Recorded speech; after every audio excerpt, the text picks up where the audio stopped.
அடுத்த வீட்டிலிருந்து வரும் குப்பை எரிக்கும் புகையையும் இரவு முழுக்க கேட்கும் சத்தத்தையும் சகித்து கொண்டு நீங்கள் இருக்கின்றீர்களா? ₹1 கூட செலவு செய்யாமல் சட்டப்படி அவர்களை கட்டுப்படுத்த முடியும் என்பது உங்களுக்கு தெரியுமா? ஒருவர் எல்லா குப்பைகளையும் தோட்ட மூலையில் குவித்து எரிக்கிறார். தோட்டம் மட்டுமல்ல, முழு வீட்டுக்குள்ளுக்கும் கடுமையான புகை. மற்றொருவர் மாலையிலிருந்து பெரிய சத்தத்தில் இசை போடுகின்றார். அருகில் உள்ள வீடுகளில் உள்ள குழந்தைகளுக்கு படிக்க முடியாது, வயதானவர்களுக்கு தூங்க முடியாது. அவ்வாறு இல்லை என்றால் சுவரின் வழியாக கழிவு நீரை வெளியேற்றி சாலைக்கு அனுப்புகின்றார். இவ்வளவு தொந்தரவு இருந்தாலும் நீங்கள் அவர்களுடன் என்ன சண்டை என்று சகித்துக் கொள்வது? இல்லை என்றால் நீதிமன்றம் போனால் லட்சக்கணக்கில் செலவாகும் என்று பயப்படுகின்றீர்களா? அவ்வாறு பயப்பட வேண்டாம். சண்டை போடாமல், பணம் செலவு செய்யாமல் உங்கள் அயல் வீட்டுக்காரருக்கு சட்டப்படி கட்டுப்பாடு விதிக்கக்கூடிய இலங்கையின் சட்ட வழிகள் காணப்படுகின்றன. அதாவது சட்டத்தில் பிரீசிங்க்ட் ரூல் என்று ஒன்று உள்ளது.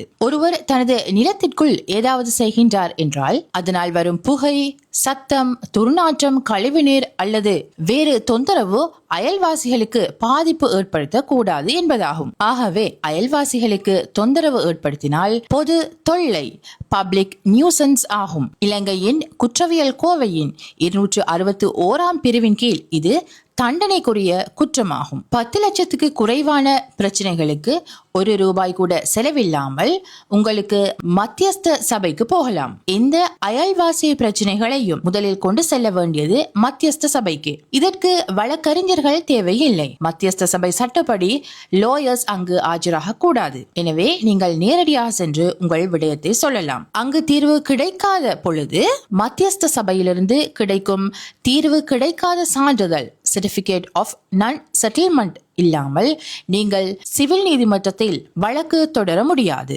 சத்தத்தை பொறுத்தவரையில் வசிப்பிட பகுதிகளில் பகல் நேரத்தில் சத்தம் 55 டெசிபலை விட அதிகமாக இருக்கக்கூடாது. இது இரவில் 45 டெசிபல் ஆகும். உங்கள் வீட்டுக்குள் தெளிவாக அடுத்த வீட்டின் சத்தம் கேட்கிறது என்றால் அது சட்ட விரோதமானது. அந்த சத்தத்திற்கு அனுமதி இருந்தாலும் அவற்றின் கால வரம்போ இரவு 12:30 மணிக்கு முடிவடைய வேண்டும். அடுத்து குப்பை எரிப்பு.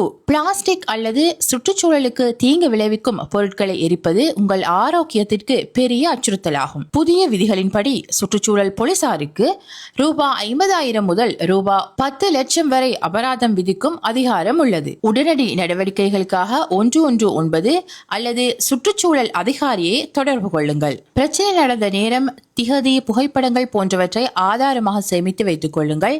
கிராம சேவகர் மூலம் எழுத்து மூலம் புகார் அளித்து அதற்கான ரிசிப்டை பெற்றுக் கொள்ளுங்கள். தீர்வு கிடைக்கவில்லை என்றால் மத்தியஸ்த சபைக்கு புகார் செய்யுங்கள். அவசர புகை அல்லது அதிக சத்தத்திற்கு 119 அழையுங்கள்.